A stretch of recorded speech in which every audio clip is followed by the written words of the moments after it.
Chapter 7 The Yoga of Wise Understanding.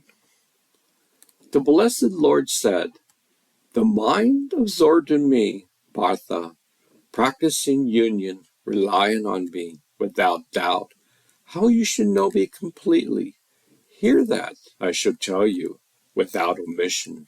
This knowledge with discrimination, which having understood, nothing remote remains here to be known.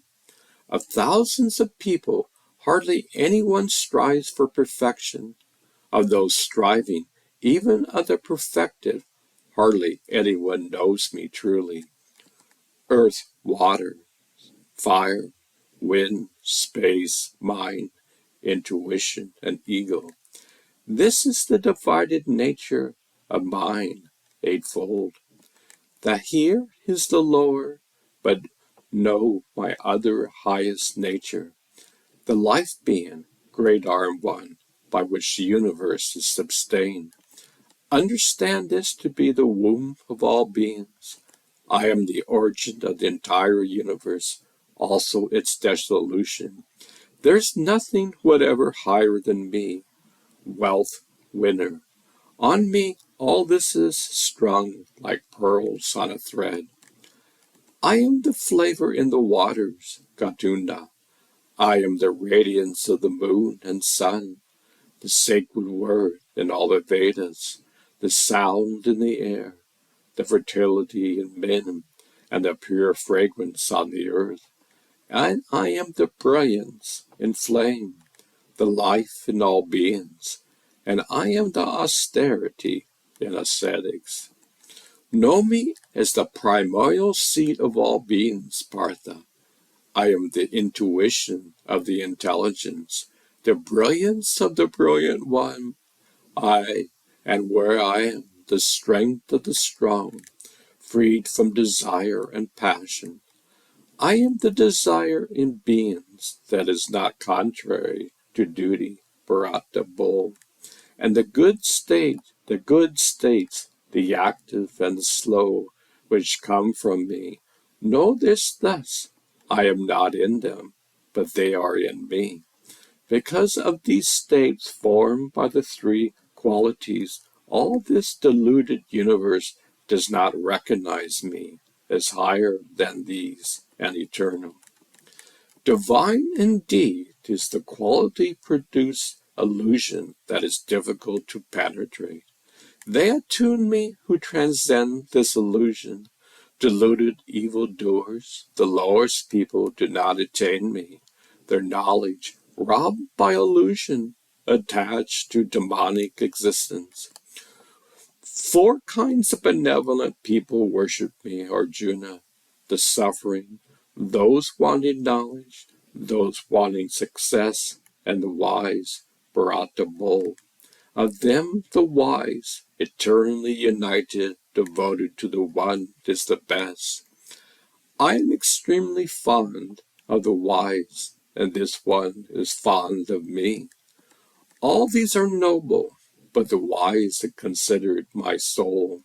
Staying in this soul union with me is the supreme goal. At the end of many births, the wise attains me. Vishnudeva is thus all to the great soul who is hard to find. Those whose knowledge is taken away by various desires attain other goals. Gods practices various disciplines, constrained by their own nature. Whoever wants to worship with faith any form one is devoted to, on that one I bestow this unswerving faith. United by this faith, one is eager for this propitiation and receives from there the desires ordained by me. But this fault of the short-sighted is temporary. Those unenlightened think of me, the unmanifest, as falling into manifestation, unaware of my highest being, eternal and supreme. I am not visible to all, enveloped in yoga illusion. This deluded world does not recognize me, unborn and eternal. I know the past and present and future beings, Arjuna, but no one knows me. By the duality delusion arising from life, dislike, Bharata, all beings fall into confusion at birth, scorcher of foes. But of those in whom evil has come to an end, whose actions are pure, they, liberated from duality delusions, are devoted to me with firm vows. Those who strive for release from old age and death, taking refuge in me, know this God fully, the Oversoul, and action without exception. Those who know me as Lord of Being, Divine Lord, as well as Lord of Sacrifice, and also at the time of death, know me with unified consciousness. Commentary. According to the search results, this chapter is called The Yoga of Knowledge and Realization. In this chapter, Krishna reveals that he is the supreme truth, the principal cause, and the sustaining force of everything. He also explains how one can know him by practicing non-attachment and devotion. In this chapter, there are 30 verses. The main points of this chapter are: Krishna declares that he will reveal the knowledge and wisdom that will enable one to know him completely, free from doubt. Krishna states that among thousands of persons, hardly one strives for perfection, and among those who achieve perfection, hardly one knows him in truth. Krishna describes his material energy as consisting of 8 components: earth, water, fire, air, space, mind, intellect, and ego. He also describes his superior energy as the soul energy, which comprises the embodied souls who are the basis of life in this world. Krishna affirms that he is the source of the entire creation, and everything rests in him as beads strung on a thread. He says there is nothing higher than himself.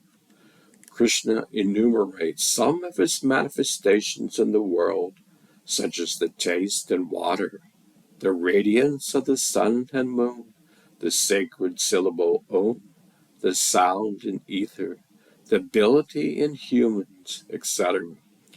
Krishna explains that his divine Yogamaya power deludes all living beings and makes them forget him. Only those who surrender to him can cross over this illusion.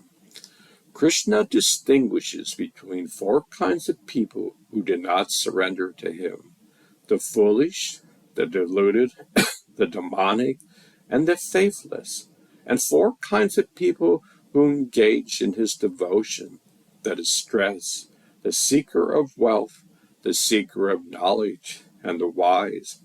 He says that among them, he considers the wise to be very dear to him.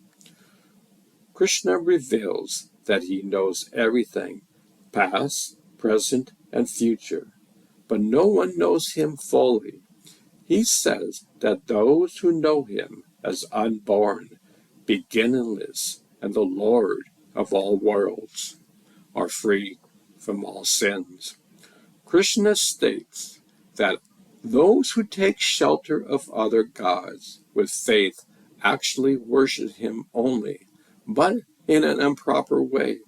He says that he is the enjoyer and master of all sacrifices and austerities. Krishna concludes by declaring that he is the ultimate truth and reality. He is both immanent and transcendent. He is both manifest and unmanifest. He says, those who know him thus become devoted to him with their whole being. I hope this helps you understand Chapter 7 of the Bhagavad Gita better.